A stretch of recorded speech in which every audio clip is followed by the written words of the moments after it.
Strange dishes? No toilet paper? These were some of the complaints from Sarah, an American traveler, after her trip to Asia. What could have happened on this much-anticipated vacation?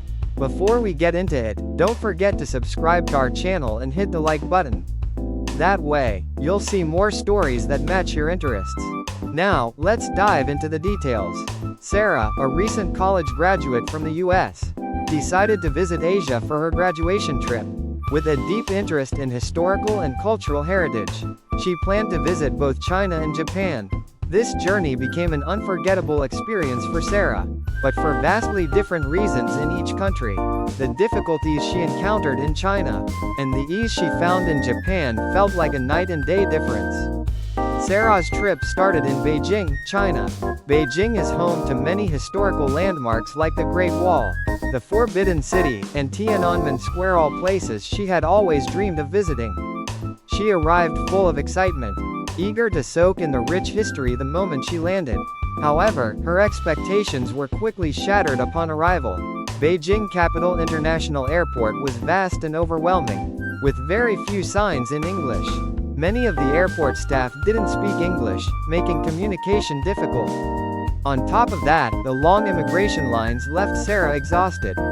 I felt like I had already experienced a bit of culture shock within the first hour at the airport. Nothing was easy because no one spoke English, she recalls. To visit the Great Wall, Sarah joined a tour bus, but Beijing's traffic was relentless, causing the trip to take much longer than expected.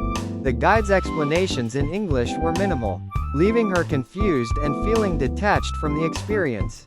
I signed up for a guided tour, but I couldn't understand what was being explained.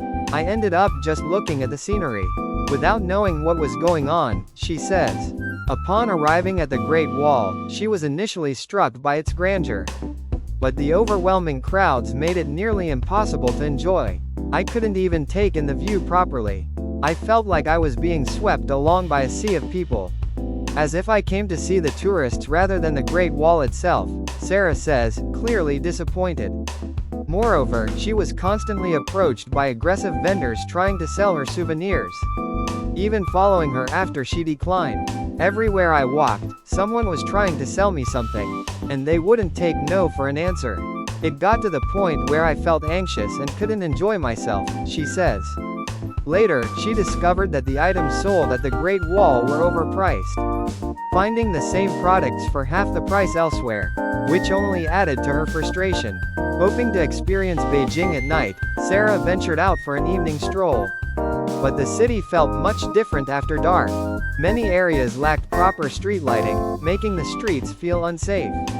It was dark and a little eerie. Some streets didn't have enough lighting, and I felt uneasy walking around.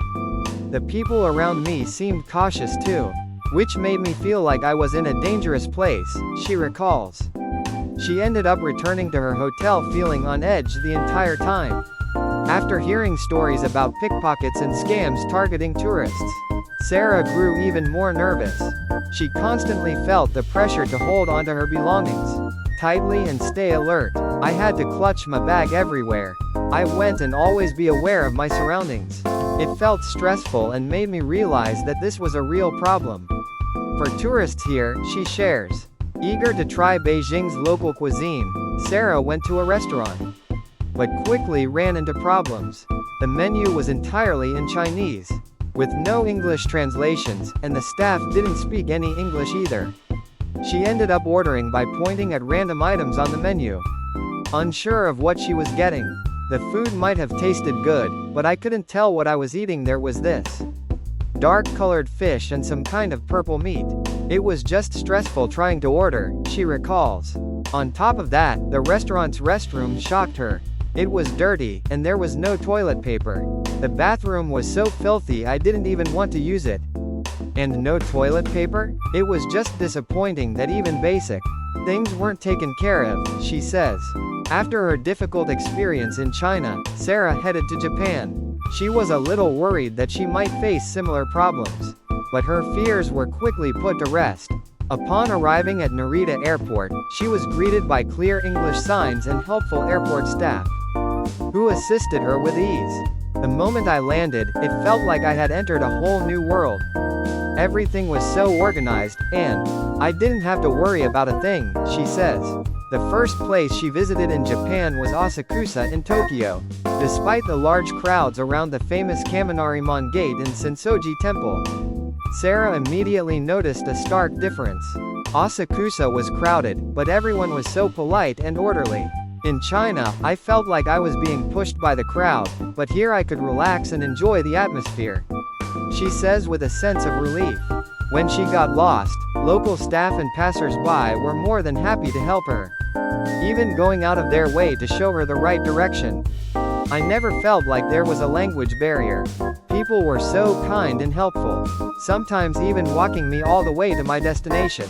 I was so touched by their generosity, she says. Her dining experience in Japan was another pleasant surprise. One of the highlights was a high-end sushi restaurant she visited in Kyoto, where not only did they have an English menu, but the chef himself explained each dish to her in English. Every ingredient had a story, and the chef would explain everything right in front of me. It was such a luxurious experience, she says excitedly.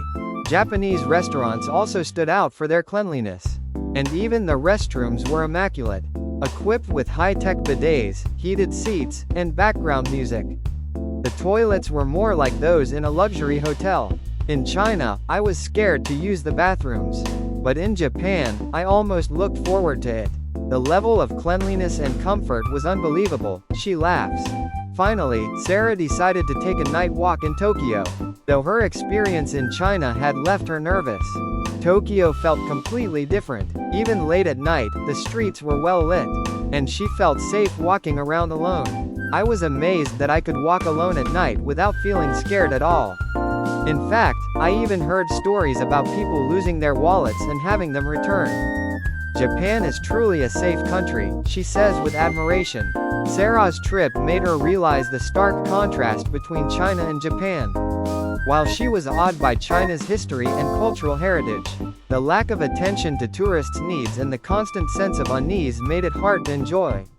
In Japan, everything was meticulously taken care of, allowing her to fully relax and enjoy the experience. If I were to go back, I'd choose Japan without a doubt. Everything was perfect, and most importantly, I could travel without any worries, she concludes.